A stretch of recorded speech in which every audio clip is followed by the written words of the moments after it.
Hey, what's up, guys? All right, going live. So much stuff came out today and yesterday, so let's react to it.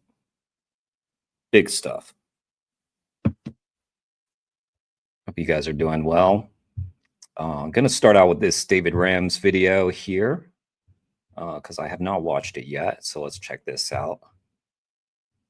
Allah made the animals for us to eat, and they also know what they are dying for. They don't think, oh, a human is going to kill me just for pleasure.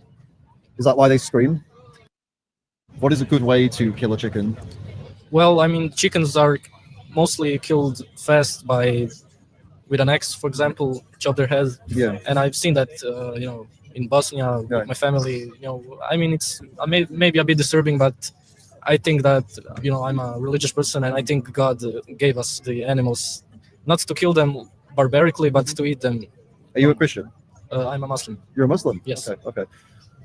That's surprised me. I think, actually, just being totally honest with you, I think you're the first white Muslim I've met. That's interesting. There's a lot in Bosnia. Bosnia, yeah, you're right. Yeah, that's why. Okay, so you're a Muslim. So with halal killing, yes. Do you know why that is a thing? Well, why did the Prophet make that a rule? Yes, in Islam, if you want to kill an animal, you can't eat it if it's not killed halal. So you have to say a prayer and then kill it. And it is told that the animal doesn't feel pain when it is killed like that. Okay. Let me guess. You're thinking about going to therapy. And as a therapist myself, of course, We're gonna I'm need say it. that's We're gonna need great this idea. But first, after watching these exposés today. And so the purpose of and reading the pieces, we're gonna need it. halal is it's a merciful thing. Yes, for peace, right? Yes, so the animal doesn't feel pain, and the food is for us to eat. Right. Yes. And when this was implemented, the idea of making sure the animals are not going through suffering and all these things, do you think that was with survival in mind, or do you think it was with pleasure in mind? Well, I think the people who made that rule, God, they wanted the animals to not feel pain, but also humans can eat them, So it's win-win for both. For survival or pleasure, though? Well, eating, in some parts of the world it is required. But what about here? Well, here you can still eat, vegetables and stuff, but I eat meat mostly because of nutrition. I can survive without meat, but I think it's better for my body. Okay. What are you basing that on? Well, there are a lot of facts. I mean, of course, you can survive by not eating meat, but I have a sister who's vegan, and she stopped eating meat around 12, and since that, she was pretty skinny. I mean, I'm not saying everyone would be, but I mean, I like, meat. David Rams looks pretty healthy to me. And I also eat just halal meat. So you could eat a bad animal-free diet the same way you can eat a bad meat diet. You can eat badly both ways. You said, I don't know, I can't speak to your sister, but yeah, there can be people who get sick eating animal-free. There can be people who get sick eating meat. We agree, right? Yes. What I was trying to get at with the halal was that halal rules were put in place. They're not, if the purpose is peace, right? We just watched last week Joey Carbstrong's halal investigation, where he exposed that horrific treatment of animals on that halal slaughterhouse, in the UK. Check out Joey Carbstrong's channel for that. It was so brutal that he released a clean version so that it would be allowed to be shown on YouTube. He had to release a brutal version apart from that, which was a good way to get the word out without getting censored by YouTube. That just goes to show. Religion's going to be a theme in this one too. We're talking right now about halal slaughterhouses, and we're going to learn about a major donor to far-right Christian causes soon as well. Well, how do you peacefully kill an animal for fun?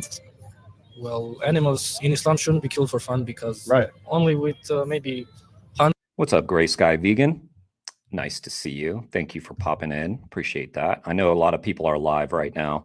I wanted to hop on just because so much happened in the last day that I want to react to. Something, but then you have to make something out of it. Either, Right. for example, a carpet or something. And if it's not for, well, and now we're back to this again, right? Yes. If you don't need it, which you can make a carpet out of something else, and you could eat something else. If you don't need it, then what's it for? Well, people back then didn't really know what. Today, I'm talking about. What's it for today? Well, Muslims, of course, just kill to eat. It's just for pleasure, right? Taste. Yes. Right. Because So by nature, how could that be peaceful then? How could that? I'm going to say something maybe controversial. Yes. How could that be halal? If you're killing an animal because you like the taste of their flesh in the burger, when you could just eat something else, how is that halal? That's killing for fun. Well, it's also because some people wouldn't like to eat a vegan burger. So it's taste. Yes, preference. Yeah. If our ancestors didn't eat meat and just ate, plants, it would be weird to eat meat at all. So I think it's right. Okay. So it's a habit thing, right? Yes. But of course, if we're using our gods, for example, a Christian god or Islamic god or Buddhist, or if we all claim that the gods in all these religions are peaceful, which most people do, right? You say Allah is peaceful, Prophet is peaceful, these peaceful people. Then we have to ask ourselves, how would they feel in 2024 seeing people chop chickens' heads off when they could just eat something different? Is that peaceful? Well, no. I mean, the killing that I saw in the video, of course, I don't agree with. I think. But we talked about chopping chickens' heads off. You said that was the one you agree with. How was that peaceful? Yes, I mean, if I had to kill an animal, I would just kill it. If I had to, you don't have to. First, for example, the pigs in the chambers. No, yeah, it's horrible. The gas chambers, yeah. Yeah, I mean, I'm glad I don't eat pig because Yeah. even as a meat, I don't like. Not just because I'm Muslim. I think I wouldn't eat pig if I wasn't Muslim. It's just disgusting meat and it's not healthy. My point is here is that with chickens and with all the animals, chickens, cows, the ones that you eat, obviously. First things first, we can agree they don't want to have their heads chopped off. They don't want to have their throats slit. Okay, and what we're doing to them is an act. It's an act of violence when we do these things to them. Well, I mean, it's Hey, what's up, Jeremy? Nice to see you. What's up, Alicia? Good to see you as well. Everybody just popping in, eh? That's all right. You guys, I think this is going to be an important stream, so do me a favor, and if you're just popping in, just come back later. Click on my live and go back and watch it later. And at least for the links to all the pieces that I'm going to be reacting to, because it's important.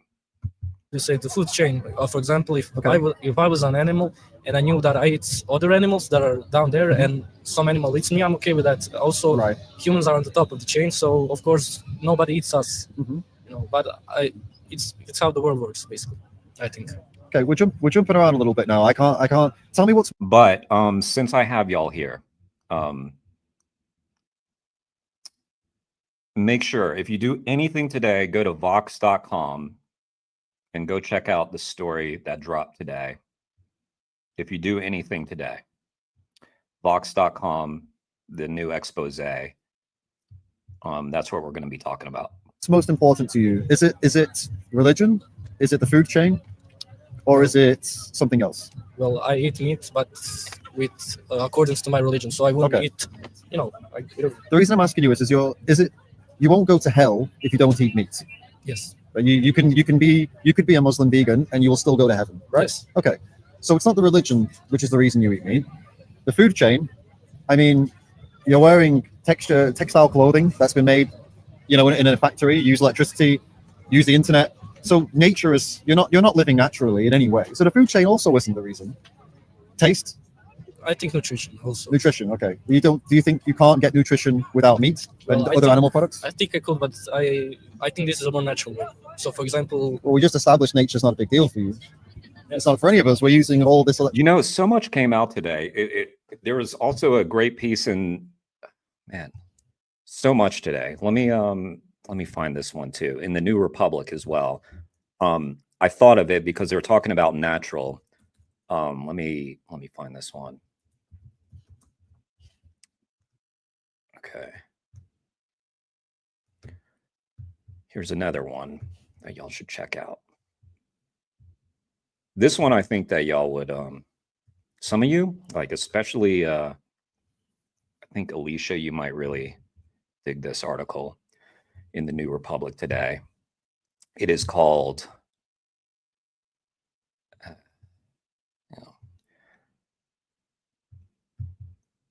the flawed ideology that unites grass-fed beef fans and anti-vaxxers. Definitely a piece that y'all want to check out. Electricity and Wi-Fi, we don't care about nature.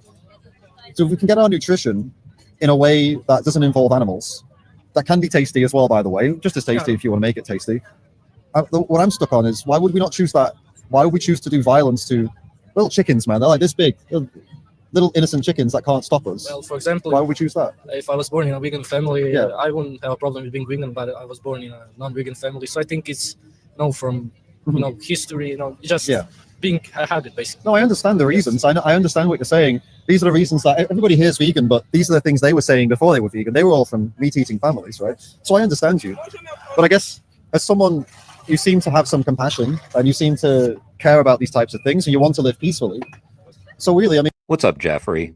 And what I'm not sure if you were here, but the story that I just mentioned, the New Republic story, I think you would like that one a lot. That story is titled "The Flawed Ideology That Unites Grass-Fed Beef Fans and Anti-Vaxxers." Seems right up your alley. But the story that we're going to be mainly focusing on this stream is the Vox piece that I linked to above about Mount Air. So definitely check that out. I mean, the power's in your hands. You can choose to continue with this violent path, which it is violence, to animals, or you can choose now to be the person that, well, you said your sister already has changed. You can choose to choose a more peaceful path and actually create a different life.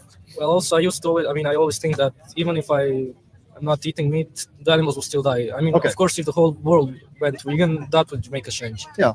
Yes, but it's true. It's true. At the end of the day, you're only one person, right? But there's a principle to this.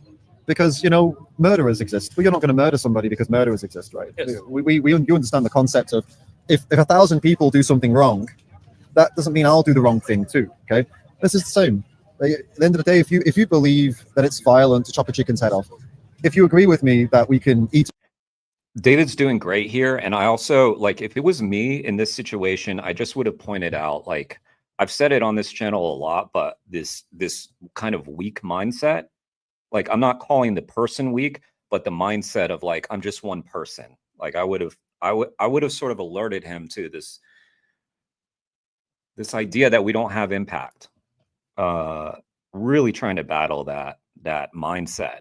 I mean, it's easy to slip into that mindset, really easy, because the problem seems so big, the world seems so big, but we are excuse me, we are really quite powerful in what we do.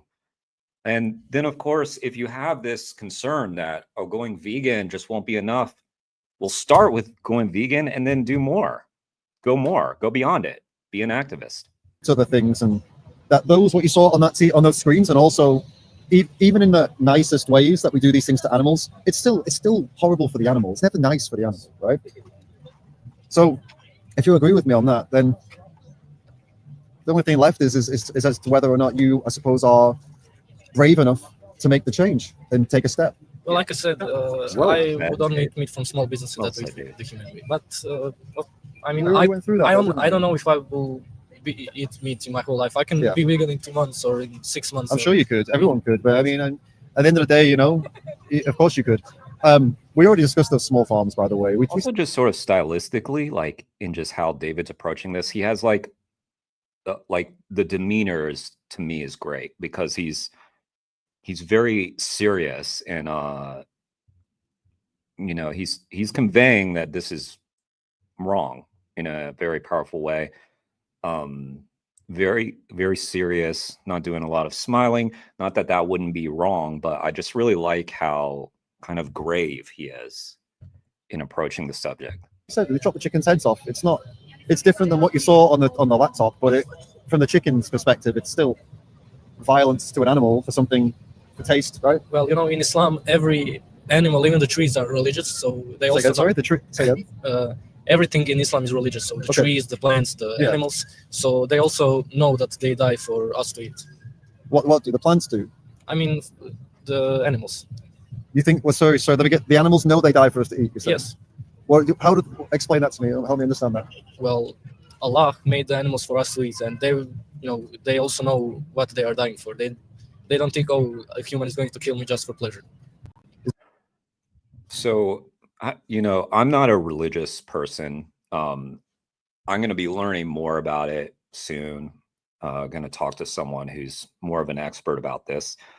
And I've watched documentaries, I've read a little bit, but he says Allah made the animals for us to eat. But if you go back to the very beginning of the Bible that I did read, where God created the Garden of Eden, there were animals, and they were not there for man or woman to eat. Is that why they scream? Well, they scream because they have nerves, and yeah. Why they try to escape? But I mean, I watched goat being killed like 2 years ago with a knife, cut the throat, and it was done the halal way, and it didn't scream anything. It's like he was being. The throat was cut. Yeah. Sorry to laugh at that, but yeah, he didn't scream. It was like scream anything. It's like he was being. The throat was cut. Yeah, it was like he was being put to sleep. Oh, you mean before the throat cutting? He wasn't scared or anything? Yes, that's what you mean. Yeah. So if you have, do you have any pets at home? A cat. You have a cat. If you took your cat and took a knife, do you think your cat would be screaming, or would they trust you? Well, I mean, I don't think he knows what a knife is, but no, exactly. But he trusts you, right? At the moment he realizes that I'm going to kill him, he wouldn't realize, because this is animals. Animals don't understand. They don't know your intention. You have a loving relationship with your cat, and if you took him and took a knife, he wouldn't know you were going to hurt him until you cut him. And this is the case with a lot of these goats. The farmers raise these goats. The farmers trust the goat, trusts the farmer, and then they cut the throats. Of these goats. Yeah, can we get this done? And I mean, you can ask me one question, and that's it, because I have to go. If you were in the position of any of these animals, the chicken, the cow, pig, any that you saw on the screen, or in these small farms you were talking about, right? These small farms. You got one question to ask, and this is a great one. If you were them, how quickly would you want the world to change? Well, like I said, if I knew that I was being killed for them to eat, I wouldn't be that sad. But if I just saw a human trying to kill me with a knife, of course I would scream, and it wouldn't be. No, I didn't ask that. How would you want the world to change if you were in their position? Yes or no? For my benefit, yes. You would, yeah. At the end of the day, we all value our lives, whether you're a human or not a human. We all value our lives, and you have the choice to either respect animals and look for ways that don't involve hurting them and being violent to them, or you can choose to continue to disrespect them and keep doing these horrible things to them. Yeah, you know what? That's up to you. I think if animals could speak like us, we wouldn't eat them as much. That's why we don't eat parrots.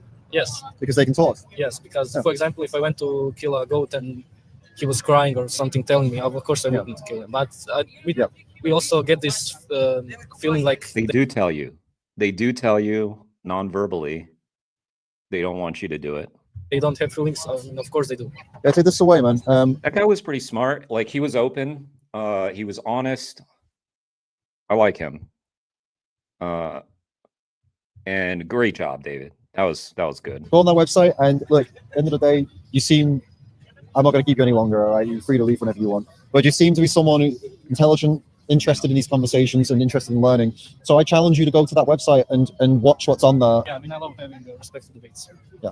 Okay, good to meet you. All right. It can be a little bit of a challenge when talking to people about their religions, but I had a little go of it in this case because I wanted to make the point that a truly peaceful God, peaceful prophet, peaceful religion would not justify what is happening to animals today. At the end of the day, even if you don't consider them to have a soul or consider them as equal to humans, it doesn't matter. What matters is they feel pain, they have families, they have friends, they are individuals with personalities. These are the things that we value in society, even if they don't have a soul, even if they can't go to heaven. Is that a reason to chop their heads off, abuse them, exploit them for their animal products, discard them when we're done with them, take their babies away, force them into pregnancy, force them into existence just to go into a farm and have a life of confinement before eventually we'll kill them in a slaughterhouse? I don't think so. We can live with an animal-free diet. We can live with an animal-free lifestyle. We can make animal-friendly choices every single day of our lives. And why shouldn't we? It's not a massive change to us, but it is a huge difference to them. It is the world to them. I hope my conversation with this young guy made him realize that at least one way or another. I hope he goes to watch the links and make some changes in his life. And if you want to help me with my vegan and animal rights work, check out the David Rams Patreon and YouTube teams in the description. All right, great video, David. Sent the link to that. Okay, check that out. Okay, here's another thing that happened yesterday, last night. Okay, where we reacted to the story about Ridgeland Farms that Fox 6 put out. They did a follow-up. Put it out last night. Let's check it out. All right.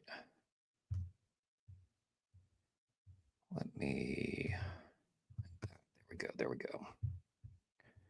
And just like real quick, like so impressed that this TV station is taking the story seriously and not only reporting on it, but following up and doing more. More than 4,000 beagle puppies are born every year at Ridgeland Farms. A little quiet. Can y'all hear it okay? Commercial dog. More than 4,000 beagle puppies are born every year at Ridgeland Farms. That's a commercial dog breeder just west of Madison. Many of those dogs never make it out alive. Fox 6 investigator Brian Polson is here to show you what happens to the ones who do. Brian? Yeah, Ted, these are purebred beagle puppies, and for hundreds of them every year, these beagle puppies, their life begins and ends inside the cage. Brian Polson, I believe that's how it's pronounced. Sorry, let me go back. Who do Brian alive? Fox 6 investigator Brian Polson is here to show you what happens to the ones who do. Brian? Yeah, Ted, yeah, Brian Polson is the person to thank, really, I think.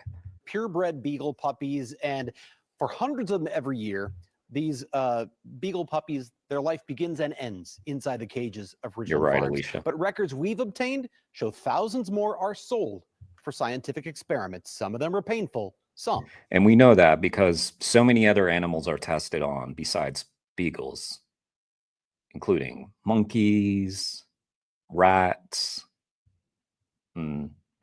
rabbits, all kinds of animals. Even fatal. From the moment they are born, Ridgeland Farms beagles live in cages. That's just the beginning for these dogs. For some, it is also the end. Of the more than 4,000 puppies born here each year, hundreds die before they ever leave the farm. According to an internal Ridgeland database provided to Fox 6 by an anonymous whistleblower, more than 500 beagles died here in 2020. That's 13% of all beagles born that year. 13%. 522 beagles died. And just to point out, they'll all be killed.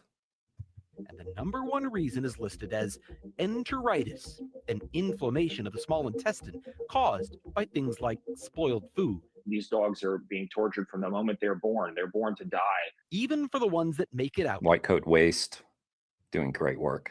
Justin Goodman says the future is bleak. The most painful, the most egregious, the most ghoulish forms of experimentation. He is vice president of the White Coat Waste Project, a national nonprofit that opposes government spending on animal experiments. People need to know that they're footing the bill for this. With funding from the National Institute of Allergy and Infectious Diseases, the University of Missouri bought 40 dogs from Ridgeland Farms in 2023 to test a vaccine for dogs from Ridgeland. University of Missouri, 40 dogs from Ridgeland Farms in 2023 to test a vaccine for Rocky Mountain spotted fever.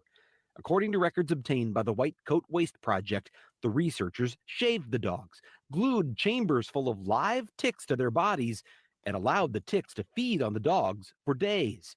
If the beagles tried to remove the chambers, researchers would place Elizabethan collars around their necks. Did you hear that? Chambers, the ticks to feed dogs. Glue records obtained Hear by that the again. White Coat Waste Project. The researchers shaved the dogs, glued chambers full of live ticks to their bodies, and allowed the ticks to feed on the dogs for days. If the beagles tried to remove the chambers, researchers would place Elizabethan collars around their necks. This is torture, and it should be prohibited whether it's happening in a laboratory or happening in someone's basement. Some of the dogs were vaccinated, but others in a control group were not, leading them to develop severe symptoms, including fever, swelling, weakness, and weight loss. The USDA classifies Oh, so they knew that the vaccine worked already, basically. You know, like,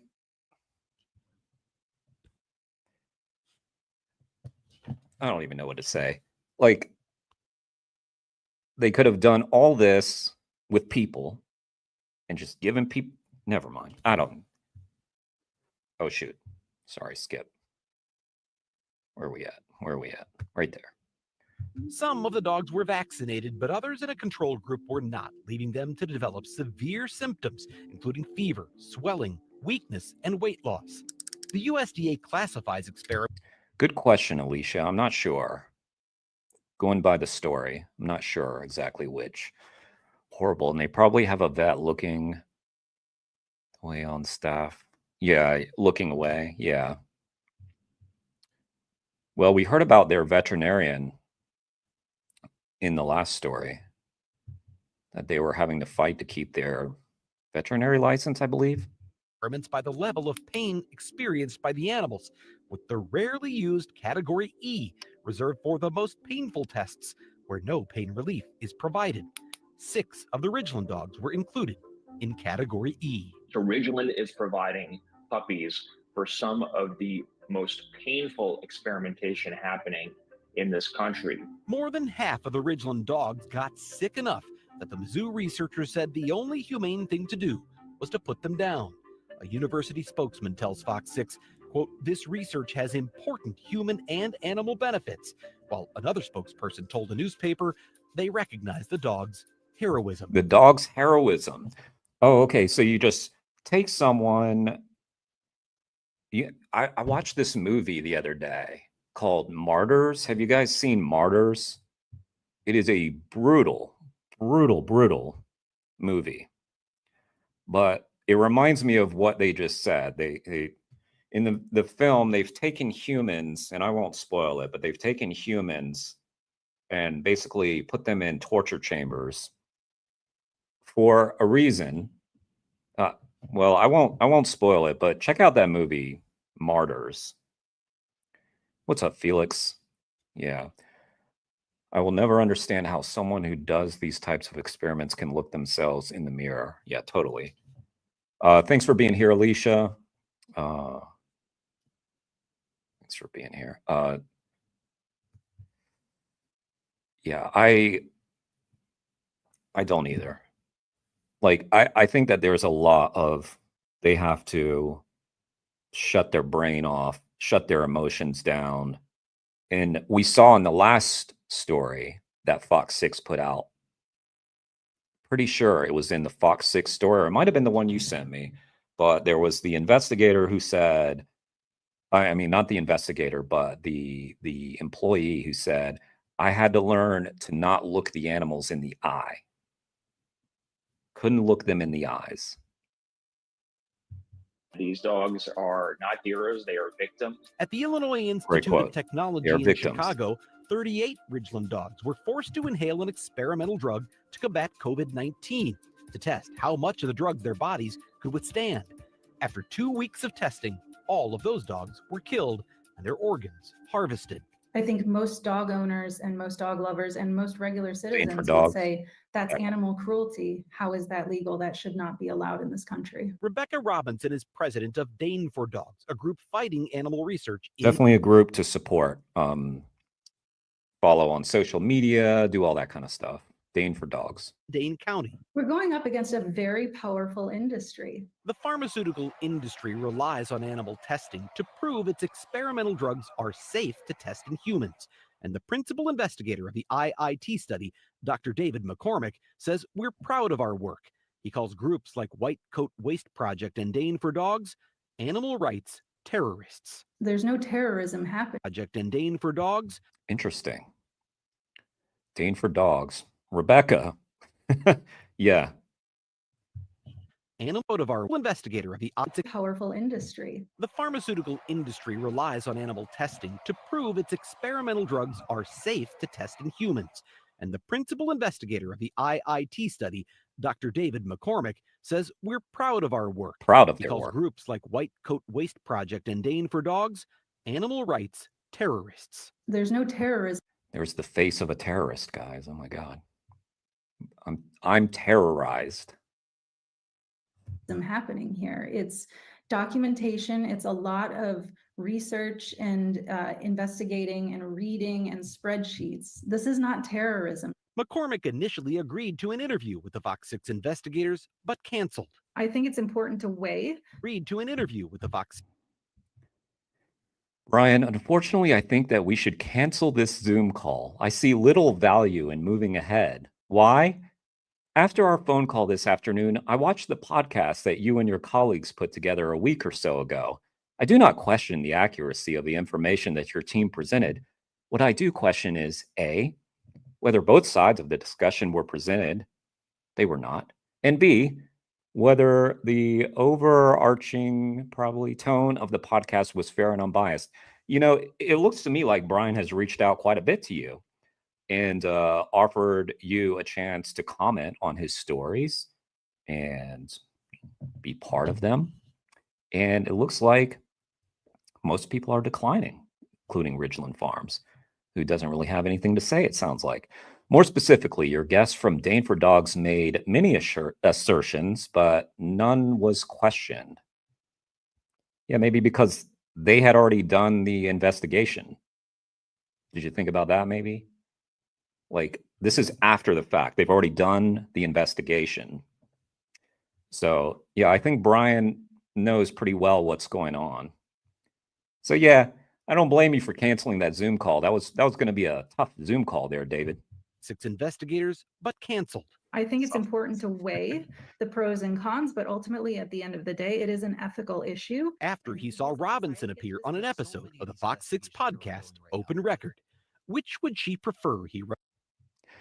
As I said on the phone, does she equate the death of a rat or a dog from drug-induced toxicity in a preclinical study with the death of a human who dies after receiving an untested drug? Well, you know, that would have been great for you to talk about.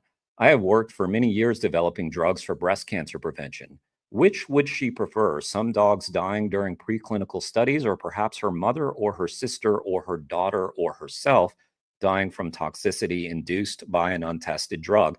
You know, that would have been a great thing to bring up in the Zoom call, not in a cowardly email where you declined, you know.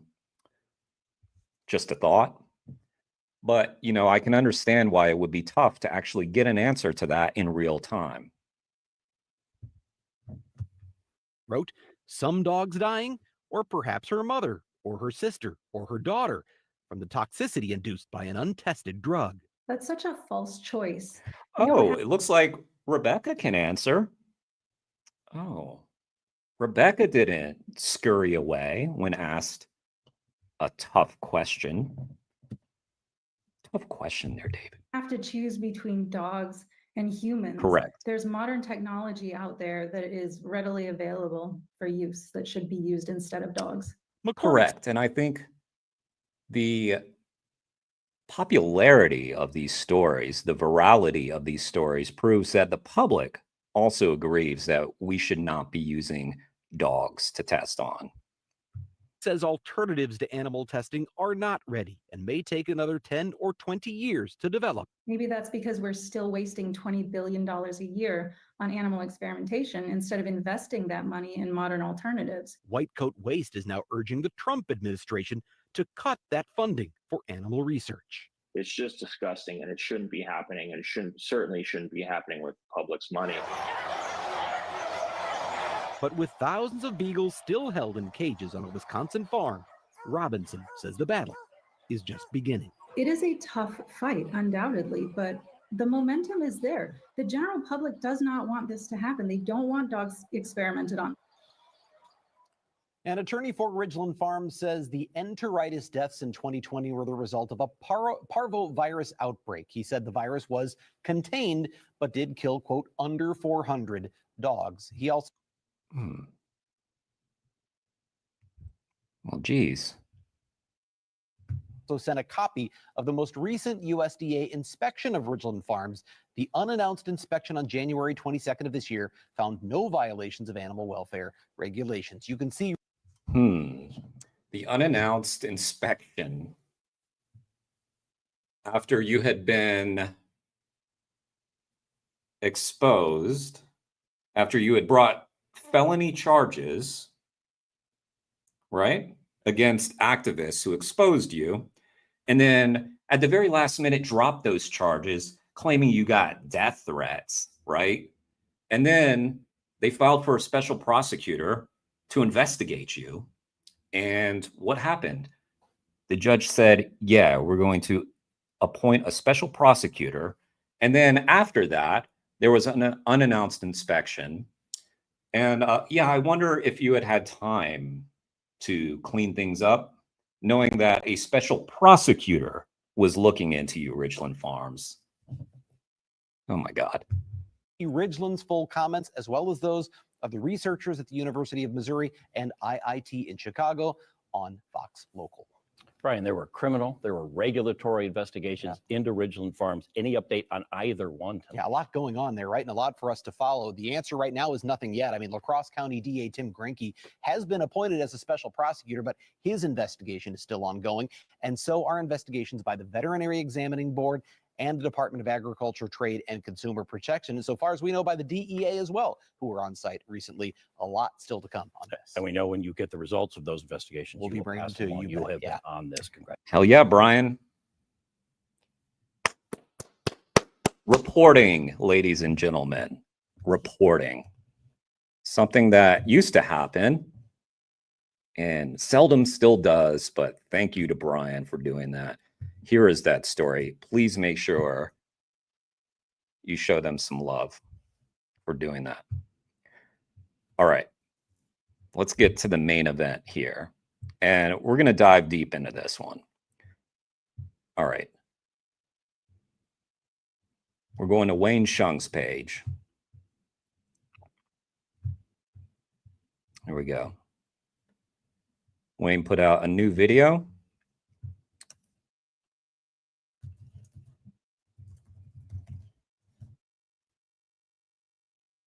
Just today, coinciding with a Vox piece that came out, which we'll also look at.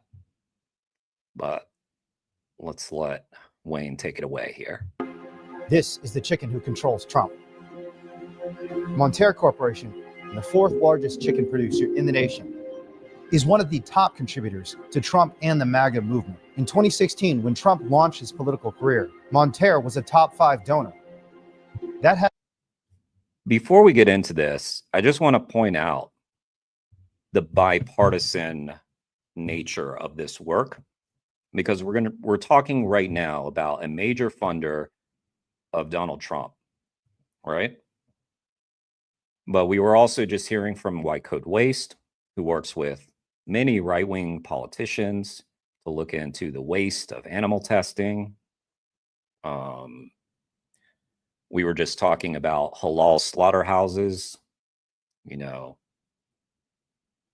And so we've got, you know, abuse happening on Muslim slaughterhouses. We've got abuse happening in Christian-run organizations from this guy. And we'll hear more about that. has continued. Trump launched his political career. Monterre was a top 5 donor. That has continued with tens of millions in contributions to Trump and the MAGA movement over the last decade. It has all been done with incredible secrecy, and it has bought incredible influence. Chicken producers like Monterre have become the dominant food companies on the planet. 70 billion chickens are slaughtered every year, and archaeologists say future generations will dig up their skeletons and see the modern era as the age not of Homo sapiens, but of Gallus domesticus, the chicken.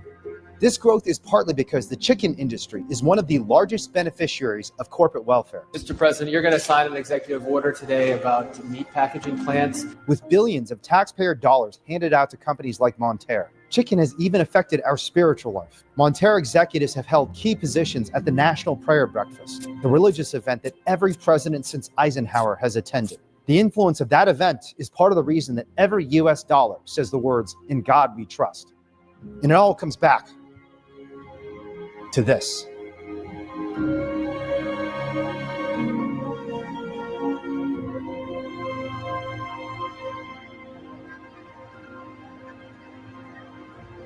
This is the story of the animal cruelty funding the MAGA movement.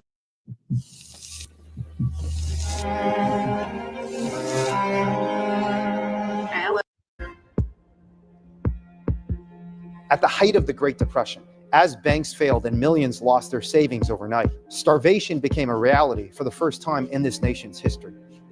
The government solution was a chicken in every pot, and that promise was delivered. In 100 years, chicken went from being an insignificant part of the American diet to the dominant source of protein for humans on the planet Earth, with 202 million chickens killed every day. In terms of the numbers killed, it's as if we dropped 1,000 atomic bombs on chickens every 24 hours. But this shift didn't happen naturally. It was driven by two choices by the American government. The first choice was the choice to launch government handouts for farmers.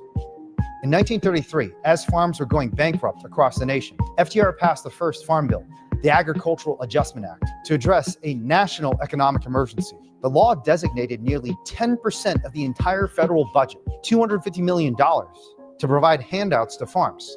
But what was supposed to be an emergency program became a permanent part of our political system. Even as farming became big business, handouts in the Farm Bill skyrocketed. The most recent Farm Bill in 2018 cost $867 billion, which is a 100x increase in real terms since 1933. The Farm Bill has been described as the largest corporate welfare program in history. The second choice by the US government was allowing the use of drugs in animal feed. Before the 1950s, it was impossible to raise chickens in large flocks because disease would kill them all off if crowded. Antibiotics and other so-called growth-promoting drugs changed that and allowed for farmers to crowd tens of thousands of birds in a single shed. We now use more than 4 times as many antibiotic drugs on factory farm animals than on human beings. And chickens grow to 5 times as— This is a real emergency, And we know about it. The people who are in this stream right now know about it, but the general public does not know how bad this is. The size of chickens in the 1950s. There are a lot of companies that have benefited from corporate welfare and drugs, but among the most prominent is a little-known company in Arkansas called Monterre. The chicken industry was not always a giant. Monterre was founded in 1914 as a feed company, back before chicken was big business in America. But as corporate welfare and drugs made the chicken industry more profitable, Monterre moved from feeding chickens to killing them in 1959. The business has grown immensely since, with acquisitions of slaughterhouses. And when you think of chicken, right? When you think of chicken companies, you're thinking Purdue, Tyson. Have you thought much about Monterre? I didn't even know they existed until recently. Hatcheries and distribution centers across the nation. Monterre is now one of the largest poultry companies in the world and does billions in sales every year. And that's by design. What has made Monterre distinct from its corporate competitors is its investment in politics. Beginning around 1980, Monterre's owner Ron Cameron began making contributions to Republican politicians. It started small, with $2,500 from Ronald Reagan in 1980. Federal law at the time prohibited corporations and tycoons from giving more. But after the Supreme Court opened the floodgates to corporate donations with the Citizens United case in 2010, Cameron made his first big move into politics. A $600,000 contribution to a political action committee called Arkansas Horizon. That PAC, which was financed primarily by Cameron, used a huge surge in last-minute spending to help knock out the incumbent Democrat in Arkansas, Senator Mark Pryor, and replace him with a conservative firebrand named Tom Cotton. Right after that Monterre donation, Cotton made a statement arguing the government should cut food stamps from the Farm Bill, but he was notably quiet about corporate welfare. In 2016, Monterre went all in for Trump. Even as other Republican donors withheld their donations, Monterre's owner, Ron Cameron, opened the financial spigot. On June 30th, 2016, days after Trump secured the nomination, Ron Cameron and his wife Nina each gave $446,000 to a PAC called Trump Victory. In August,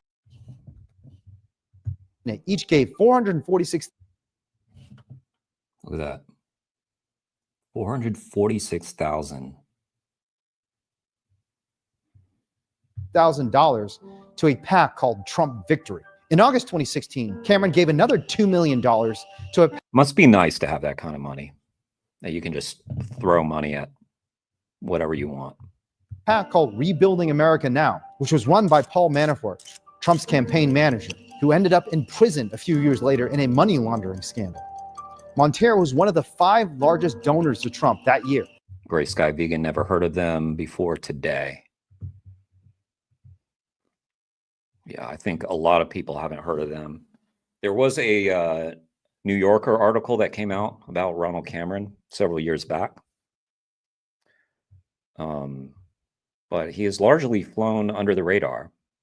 But Cameron barely received any attention by donating primarily through so-called super PACs, committees that are technically independent from a candidate and therefore can take unlimited donations. Cameron and Monterey made it hard to follow the money trail. Documents we've obtained from FEC records, however, show tens of millions in contributions to right-wing candidates over the last 8 years, including Lauren Boebert and Madison Cawthorn.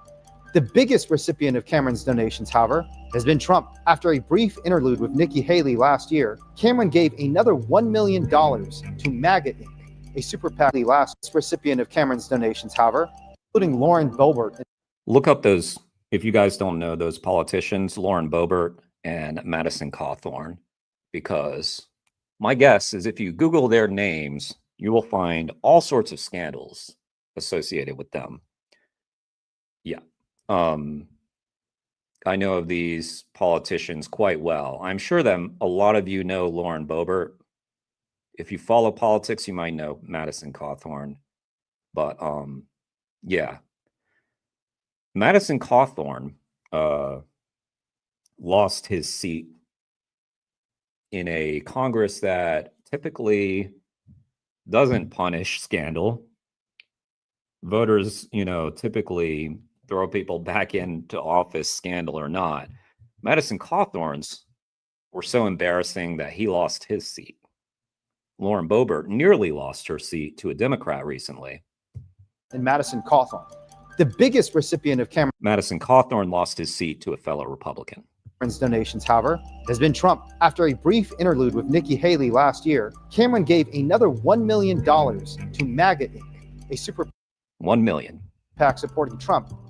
That has given Monterey enormous influence, even as the company has been implicated in environmental and labor scandals, polluting the drinking water and endangering employees with dangerously high-speed slaughter lines. Trump has gone out of his way to protect Monterey. Monterey and Big Ag made an investment in Trump, and it paid off hugely. Trump's ascendance in 2016 came with a massive surge in corporate welfare to factory farms. Direct payments to farms increased nearly 300% under Trump, reaching record levels. Trump also weakened regulations of Big Ag, including ending the so-called animal welfare rule. Under federal law, organic animals are required to have access to the outdoors. Trump allowed factory farms to meet this requirement with a tiny porch, even if the animals never stepped outside. But the biggest payoff for Big Ag happened when COVID-19 hit. Slaughterhouses were hotspots for the spread of disease. One study found that 8% of COVID-19 cases nationwide came from slaughterhouses. But Trump ordered the slaughterhouses to stay open as critical and strategic for national security.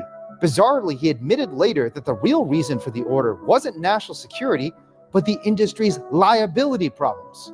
Sick workers were suing slaughterhouses for forcing them to work in dangerous conditions. But Trump's order immunized the companies from liability. In one of these companies, we were just talking about slaughterhouse workers and COVID. Here's an NPR story from 2020, November 19, 2020. The headline, Tyson chicken. Tyson manager suspended after allegedly betting if workers would contract COVID. Betting. They were betting whether their workers would get COVID. Companies was Monterey. On April 3rd, 2020, shortly after the pandemic broke, Monterey announced that numerous employees... amazing, right? NPR reported on something because it involved people, not animals. At one of its meat packing plants were sick with COVID-19. At least one employee was hospitalized. Just days later, Trump issued the order requiring slaughterhouses to stay open and got rid of Monterey's liability problem. Monterey rewarded Trump and his party with a series of large donations that summer, including a 6-figure donation to an obscure Republican legal organization.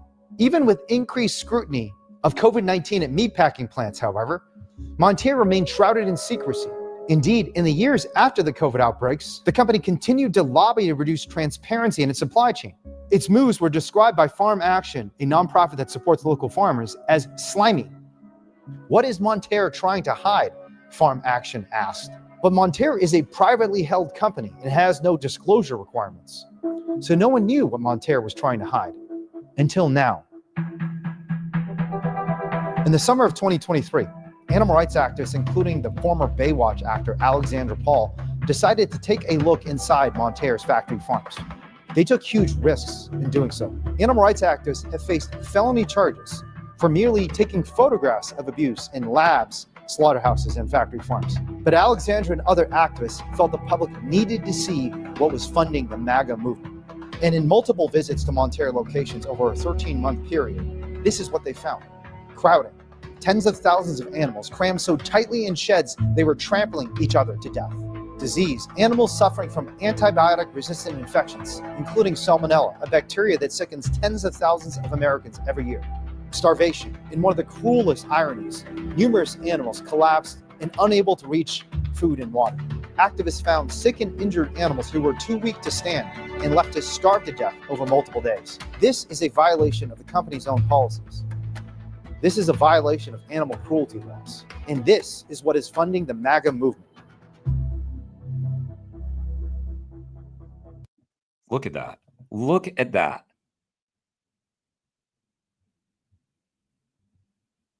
Just it's insanity.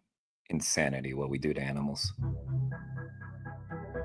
Every US dollar says in God we trust, but in chicken we trust might be more accurate. One of the reasons Monterre has faced so little scrutiny is because of its ties to powerful religious groups. A secretive organization called The Family runs the National Prayer Breakfast, the most important religious event in America. Every president since Eisenhower has attended the breakfast. Michelle and I are truly honored to be with you this morning. And it was the founders of the breakfast who pushed the government in the 1950s to print on every dollar the words "In God We Trust." But today, it's not God we trust, it's chicken. For the last 2 decades, the National Prayer Breakfast has been funded and run by Monterre. Monterre's owner, Ron Cameron, joined the board of directors of the family in 2001 and began funneling millions of dollars to support its. There's a great book called The Family about the family. I heard about this, I want to say decades ago while working in public radio. I'm pretty sure Terry Gross from NPR did a story about it, or an interview about it with the author, talking about the family, which is this really, really secretive group in Washington, D.C. That kind of pulls the strings for a lot of things. Very, very interesting. Check that out. The Family. Mission. His colleague at Monterre, W. Dobbs Cavan, became the family's president in 2012. But while the family claimed the moral high ground, it has been racked with sexual scandals. More disturbingly, the family sent $20 million to Uganda to support politicians and laws who sought to make homosexuality punishable by death. And it's all being supported. Y'all heard that, right? By Americans whose family claimed the W. Dobbs Cavan became the family. Cameron joined the board of has been funded and run by Monterre. Monterre's owner, Ron Cameron, joined the board of directors of the family in 2001 and began funneling millions of dollars to support its mission. His colleague at Monterre, W. Dobbs Cavan, became the family's president in 2012. But while the family claimed the moral high ground, it has been racked with sexual scandals. More disturbingly, the family sent $20 million to Uganda to support politicians and laws who sought to make homosexuality punishable by death. It's all being supported. Punishable by death. By Americans buying chicken at the grocery store. Just loving someone of the same sex. Punishable by death. Chickens are everywhere, the dominant force on this planet, but they're also nowhere. Think about it for a moment. Hundreds of billions of chicken skeletons are filling landfills across the globe. But when was the last time you saw a I don't even know what to say about that. It's not. I'm still land thinking about nowhere. that. Think about it for a moment. Hundreds of billions of chicken skeletons are filling landfills across the globe. But when was the last time you saw a chicken alive? It's not until people like Alexandra walk into factory farms that the public actually sees these animals face to face. Usually the animals are just cogs in the engine of our food system, and increasingly the engine of our political system too. But something amazing happens when we take the animals out of that engine. We see them for who they truly are. This starts with what we hear. We've all heard a dog or cat in pain. Animals cry in the same way a human child can cry. Scientists have found dozens of distinct vocalizations in the common chicken that express a range of emotions, from joy to fear. Chickens have a unique sound for what's called tidbitting, when they repeatedly pick up and drop morsels of food to encourage their babies to eat. And they have a scream of terror when they see an aerial predator in the sky. Yet at places like Monterre, no one ever hears the chickens scream. But this bird was 1 in a billion because someone, Alexandra and her team, heard her cries. And they responded by taking her out.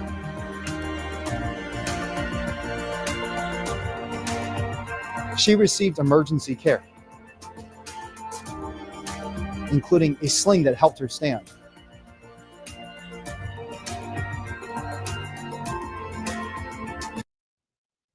She saw sunlight for the first time in her life and felt grass beneath her feet. Look at these beautiful animals, right?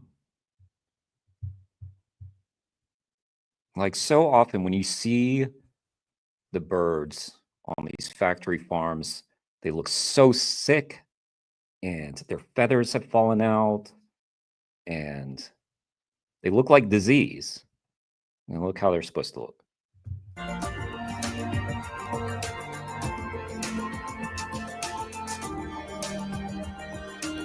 She tried delicious new foods with bright colors that she did not know that food could even have.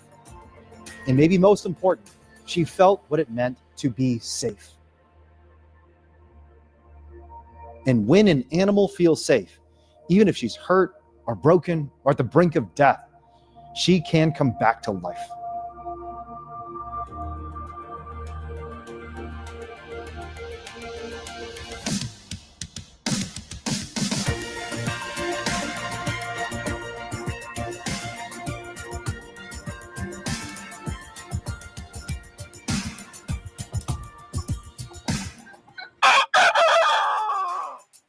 The same is true of the broken systems in which we live. Food, politics, religion. These broken systems will die unless we make them safe. But the only way to do that is to turn away from companies like Monterre, companies grounded in cruelty and death. If we can do that and save the sentient beings of this earth instead of slaughtering them, we'll bring our nation and our planet back to life. Really well made. Really great video. Look at that beautiful bird. Yes, this was incredible. This was incredible. Let me send the link. Please make sure you watch that video, like it, share it, do all the stuff. And then we'll take a look at this Vox story that came out today. Which may be a little more boring, sorry, because I'll just have to read it for you. But it'll be worth it. We'll learn together. We'll learn, guys. We'll learn. All right. Remember we were talking about great reporting. This is Vox, VOX is producing some of the best reporting on animal topics. Let's take a look. All right. Kenny Torella of Vox, thank you so much for caring enough to report on this stuff. All right. If y'all are not following Vox.com and checking out their stories, Kenny and Marina Bolotnikova, you need to be, because they are doing some of the best reporting. There's that screen grab that we just saw. Senior reporter for Vox's Future Perfect section with a focus on animal welfare and the future of meat. Felix, beautiful animals and beautiful people too. I could not agree more. Yes. All right. You guys ready to be read to? Story time. Gather around, boys and girls. Uncle Jer's going to tell you a bedtime story. All right. At midnight, one day in spring 2023, a team of animal rights investigators decked out in biosecurity gear snuck onto a massive chicken farm on Maryland's eastern shore, an hour-and-a-half drive from Baltimore. The operation was raising some 75,000 birds for Mountaire Farms, the nation's fourth largest chicken company. When the investigator, Joseph Allman, entered one of the facility's sprawling barns, he found chickens packed wall to wall, including 3 dead, decaying birds. 3 dead, decaying birds. The place smelled awful and noxious, he said, as he waded through the barn's blanket of chickens. Allman found plenty more dead animals. Right outside the barn, Allman told me recently there was a massive pile of manure, completely littered with dead bodies and body parts. Over the following year, the investigators returned to the farm and also visited another operation in the area raising birds for Mountaire, where they found similar conditions. Well, similar conditions. Imagine that. In January, Sherston Rosenberg, a veterinarian who reviewed the footage, wrote that there were multiple birds unable to reach food or water due to severe limb deformity and disease, or because they are stuck on their backs and unable to get up. Several dead birds, the footage shows, had been left to decompose for days to weeks, according to Rosenberg, the veterinarian. The investigators also obtained a trove of inspection documents from 2 Mountaire Farm slaughterhouses through a Freedom of Information Act request, which revealed instances of birds being scalded alive, buried alive, suffocated to death, amputated, diseased, and contaminated with feces. Bonnie Clapper, a former assistant U.S. attorney, reviewed the investigators' footage and wrote an opinion in January, arguing that the conditions documented constitute criminal animal cruelty under Maryland state law. The activists have sent Clapper's opinion and Rosenberg's veterinary analysis to a number of county and state authorities requesting an investigation into the company and charges for animal cruelty. They have not received much interest. Interesting. Yeah, does that sound familiar?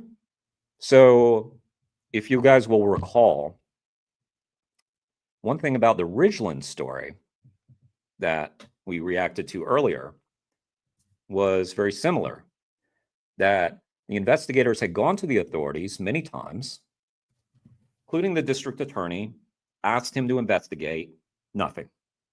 And so what ended up happening after they were charged and the company dropped charges on them, they asked for a special prosecutor.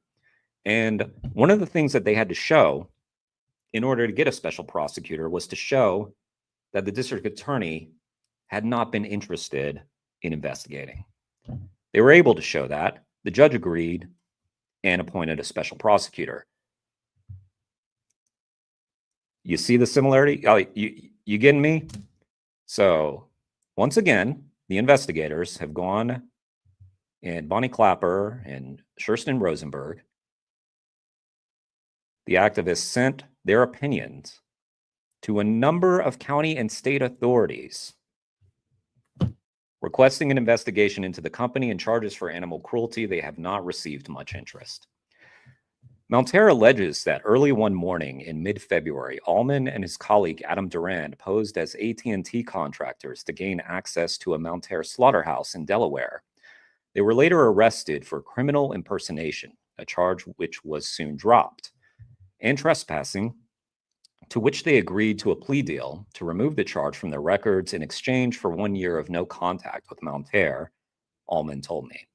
Mountaire sued the two in early March for trespassing. So what do we have here? We have the activists have been sued. And again, according to this story, the activists have gone to the authorities numerous times to do their job. They did not. So the activists now are being sued by some multi-million-dollar company. Yep. This lawsuit is not about protecting their business. It's about silencing whistleblowers, Allman wrote to me in response to the lawsuit. Duran declined to comment on the lawsuit. Mountaire Farms declined an interview request for this story. Remember, again, it's like we're getting all the stuff over and over again. So Mountaire Farms, they had a chance to come on and talk to Kinney. Kinney asked them for an interview. They said no. Wonder why. The company said it requires its contract farmers to follow sound poultry management practices that conform to practices of good animal husbandry and animal welfare. Mountaire declined to comment further on the allegations lodged by Allman and his fellow investigators. Should I remind us what they found on these farms? Instances of birds being scalded alive. I guess this is the slaughterhouse. Scalded alive, buried alive, suffocated to death, amputated, diseased, and contaminated with feces. And on the farms, what did they find?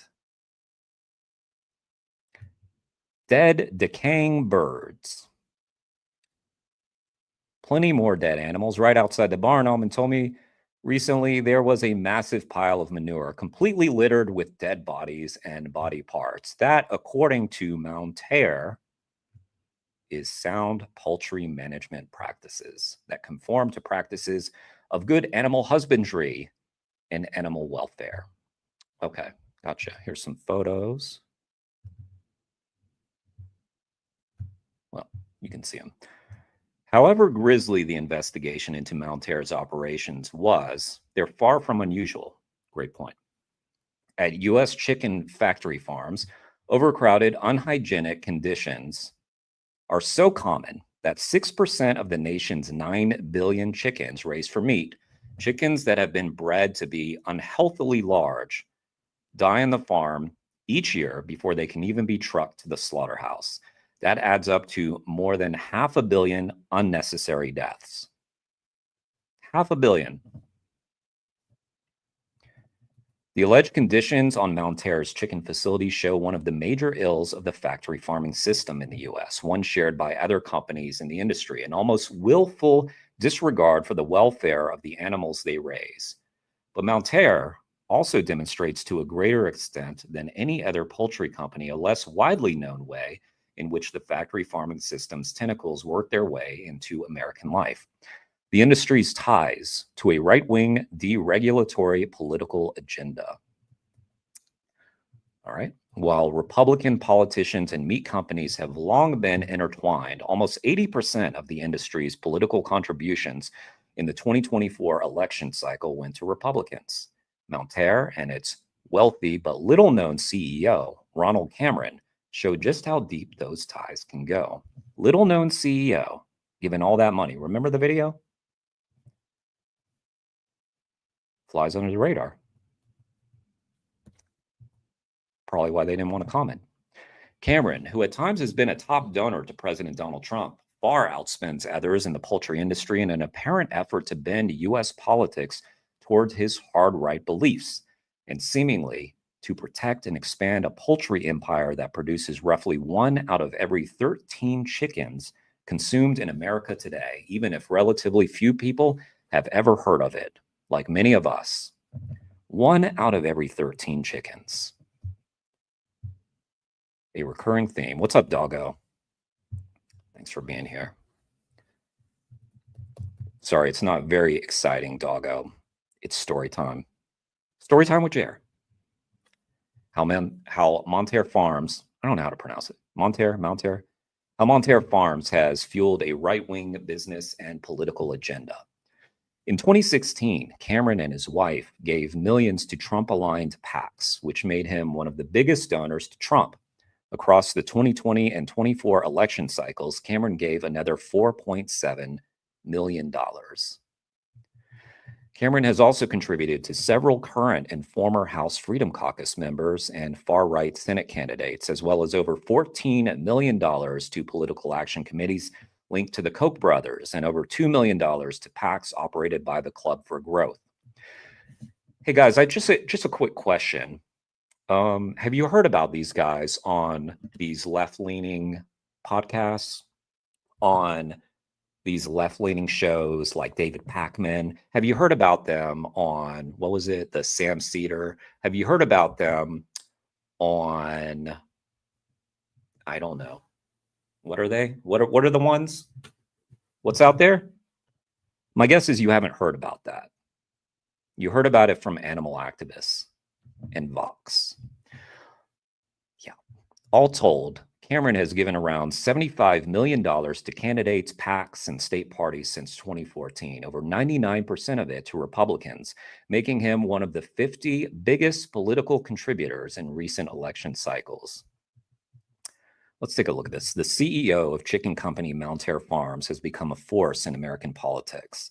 Poultry tycoon Ronald Cameron has given around $75 million to Republican candidates, PACs, and state parties since 2014. Look at that. Source, Federal Election Commission. So the information's out there and has been out there. Yeah. Majority Report. That's right. Well, the direction, and and I'll say this, for those shows, they probably just don't know.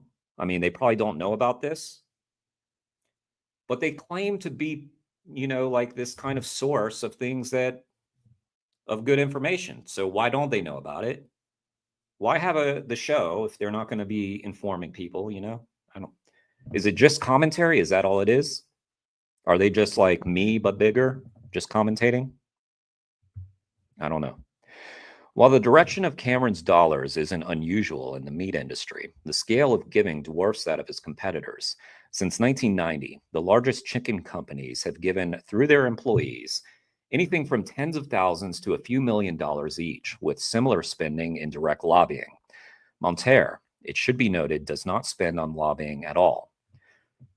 The only company that comes close is Tyson Foods, which has spent $35 million on lobbying since 1998, and whose employees have given approximately $7.7 million to political candidates and organizations since 1990. Remember the NPR story I just showed y'all a few minutes ago about Tyson employees betting on which of their employees would get COVID? Yeah, that Tyson. However, Tyson Foods is a much bigger company than Mountaire, with 20 times the annual revenue. It's a top producer of beef and pork, too. All the while, according to Glassdoor salary reporting, Mountaire Farms' frontline slaughterhouse employees make minimum wage or slightly above it to perform one of the most dangerous jobs in America. I'm reading The Jungle by Upton Sinclair right now, written about the Chicago stockyards way back in the day. It is so grim, that book. And it just seems like a modern story to me. Seems like a modern story. Mountaire workers have accused the company of retaliation, discrimination, denial of bathroom breaks, union busting, wage fixing, and exposure to harmful chemicals. In 2020, an employee interviewed by The New Yorker called the work slavery. Mountaire did not respond to Vox for a request for comment about allegations made by its employees. Just want to point something out to y'all. Let me see if I can get a good view of this. Y'all see this photo? Check that out. What are we looking at right now? Can anybody tell me? What is this? What do you see?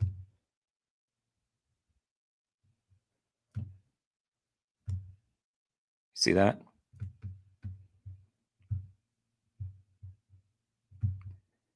An aerial photo taken by drone above a wastewater treatment operation at a Mountaire Farms slaughterhouse in Delaware. Wastewater treatment operation at a Mountaire Farms slaughterhouse in Delaware. I'm going to show you it again. What is that?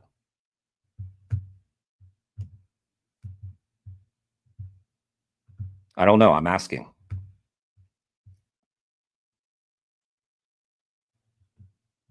What do y'all think?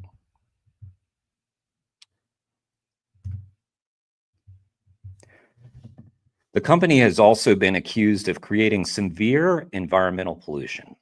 Severe environmental pollution. In 2021, Mounterra agreed to a historic $205 million deal to settle a lawsuit alleging that one of its slaughterhouses had contaminated the drinking water and air quality of nearby residents.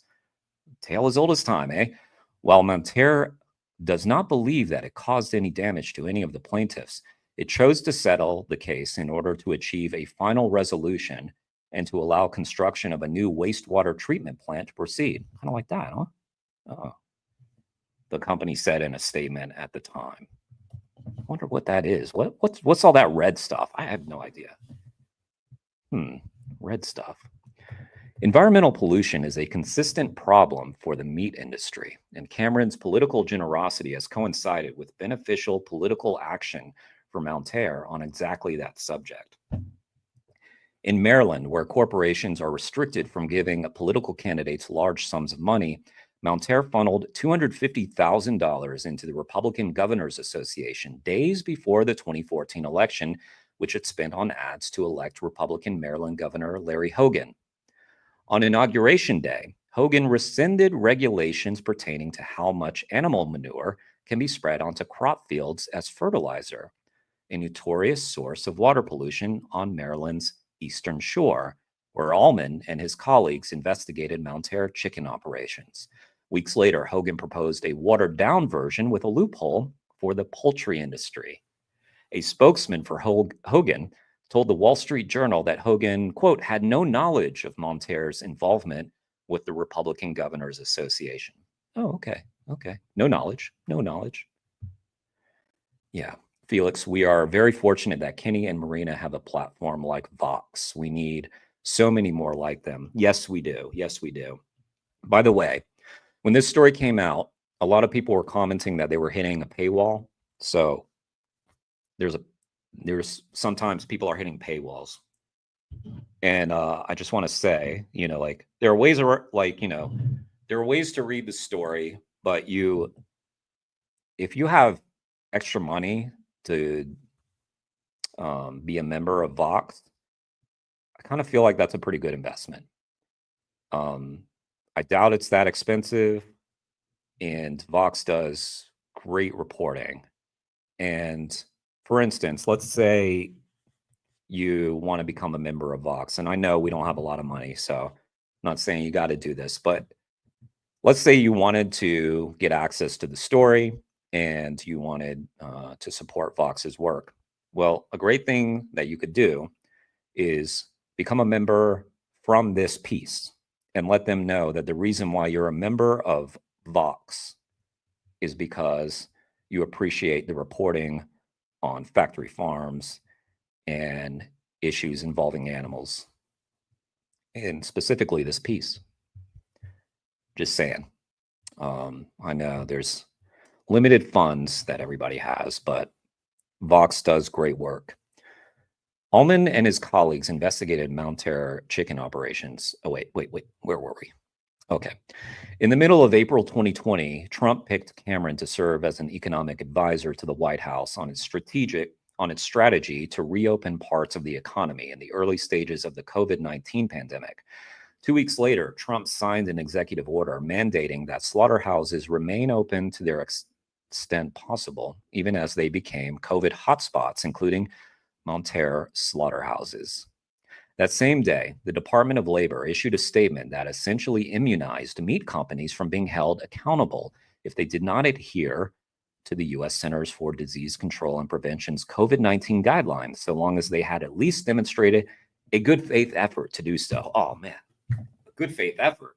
What does that mean? A good faith effort. We thought about it, right?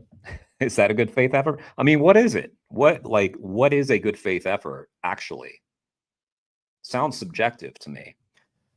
Around the same time, the U.S. Department of Agriculture permitted 15 slaughterhouses, including one of Mounterra's, to speed up their slaughter lines from 140 birds per minute to 175. We're talking money, people. Money. That's what this is. It's about money.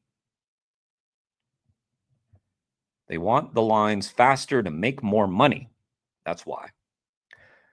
why the meat industry gives so much to Republicans. And again, this is a bipartisan issue. But in this instance, we have a huge lean towards Republicans. Maltaire may stand out in the size of its contributions to right-wing politicians and groups, but the broader meat and dairy industry gives overwhelmingly to Republicans. Meat, dairy, egg, and animal feed companies give far more to Republican candidates than Democrats. Take a look at this. Look at that. Beef and pork, farm bureaus, poultry and eggs, animal feed, crop production, dairy. Red is Republican, blue is Democrat. So, yeah, you can see where the money's going. Source, Open Secrets. The industry's political favoritism can be explained in part by geography. Animal agriculture is concentrated in rural states where politicians are much more likely to be Republican, but it can also be explained in part by ideology. Congressional Republicans tend to prefer deregulation, which benefits meat, dairy, and egg companies. Just want to point out, remember the region that we were talking about for this particular company? Maryland? So who do you think's in charge in Maryland? Is it Republicans or Democrats? I know there's a Republican governor. We heard about Larry Hogan. It's a Democratic state. Delaware is a Democratic state. That's where Biden is from. Joe Biden is from Delaware. These are like Democratic states, you know?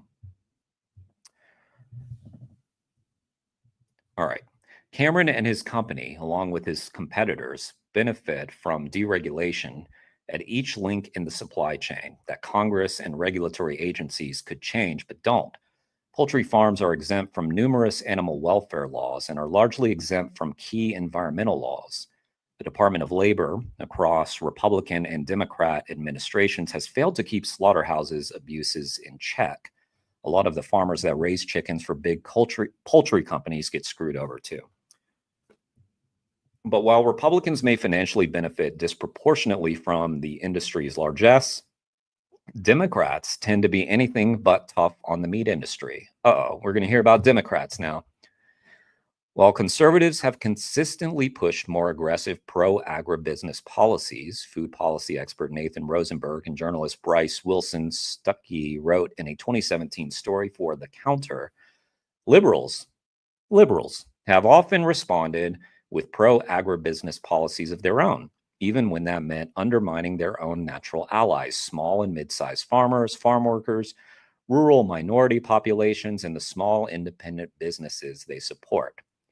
I saw that reality myself when I wrote last year about the cozy relationship between the meat industry and Tim Walz, the governor of Minnesota, and Kamala Harris's VP pick. Yep.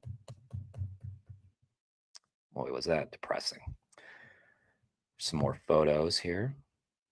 There's no clear path to breaking the meat industry's grip over American politics on the horizon, but there is something anyone can do, starting today, to push back against the kinds of horrific allegations made against Maltaire and other poultry giants. Eat less chicken. This is the one statement I believe I disagree with in this entire piece. Stop eating chicken. When something's wrong, we don't do less of it. We stop doing it. Stop eating chicken. Eat less chicken? Come on. Stop eating chicken. In 2022, the U.S. raised and slaughtered a record-breaking 9.2 billion of them, 24 per person. After accounting for poultry exports, chicken may be branded as a healthier, more sustainable alternative to beef and pork, but its mass production and consumption, whether from Maltaire or its competitors, relies on unimaginable human and animal suffering. We're up against a really big system that seems really entrenched right now, said Duran, one of the activists, and we are just trying to do whatever we can to disrupt that. So there you have it. Incredible work by the investigators, by Kenny Torella of Vox. Incredible for Vox to provide this platform and to report on this. This is phenomenal work. Another we got to point out these great examples when they come around, and Vox did just an incredible job on this piece. What do y'all think? All right, let me link to it. Oh, let me show you one more thing. Check this out. Share this tab. Most popular stories on Vox.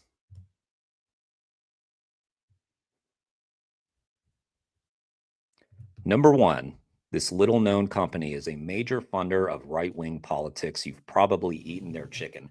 This story is trending big on their website. So that's great. That's great. So please, guys, make sure you click this story. Make sure you read this story. Above all else, make sure you share it. Make sure you go on your social media and share these things. Go to your, go to your whatever social media you have. See if Vox has posted it. If they have, like it, share it, comment. Because when we do that and we show the bosses of the media companies what people respond to, what they like to read, what they want more of, they're going to be looking at their social media. They're going to be looking at their click rate on their website. They're going to see, did the person read the story? Did the person just share the story and not read the story? Or did they actually care? Did they scroll down? Like there are different ways, websites like calculate these things. You know what I mean? Different ways. But I mean, from my time in media, I remember what I could see. Any story I did, I remember what I could see. I could see on our website the number of clicks it had. So I saw how many times my stories got read. And the bosses could see that as well. And I could see how many likes and shares on social media it was. And media companies, reporters are paying very, very close attention to that, I assure you. If they pay attention to nothing else, they pay attention to how much their stories are getting clicks. It is the most important thing. It is the most important form of passive activism I believe we have to do. Show the media that there's an appetite for this kind of work. So incredible job by Kenny and Vox and all the investigators. And that video we saw by Wayne was outstanding. Yeah, we got some great examples of good work today. And thanks for being here, guys. I just wanted to go live to react to that. Let's hope this isn't the end of it. Let's hope there's follow-ups. Let's hope like Vox keeps writing about this, and they'll keep writing about it if we go and show them that the story is popular, right? So,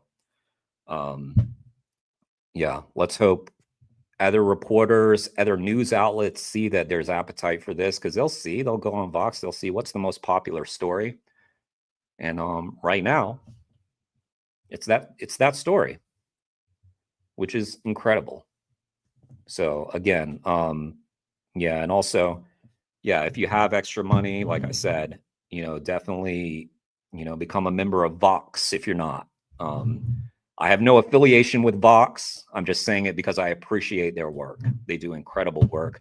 We had Marina Bolotnikova on the program on my podcast not long ago. Would love to have Kenny on, but I have to remember when I invite them on, I'm taking them away from doing some good work. So I don't even want to bother Kenny. I'm going to ask him someday, you want to come on my program? But I got to make sure he's not working on something amazing. I'll wait till the equivalent of spring break for journalists to make him come on my program. All right, guys. I'm going to take off. I'll probably game later if you guys want to hang out. It'll be a while later, but I'll probably play some Cyberpunk 2077 tonight. And yeah, thanks for being here, guys. I really appreciate it. Subscribe to the channel if you're not already subscribed.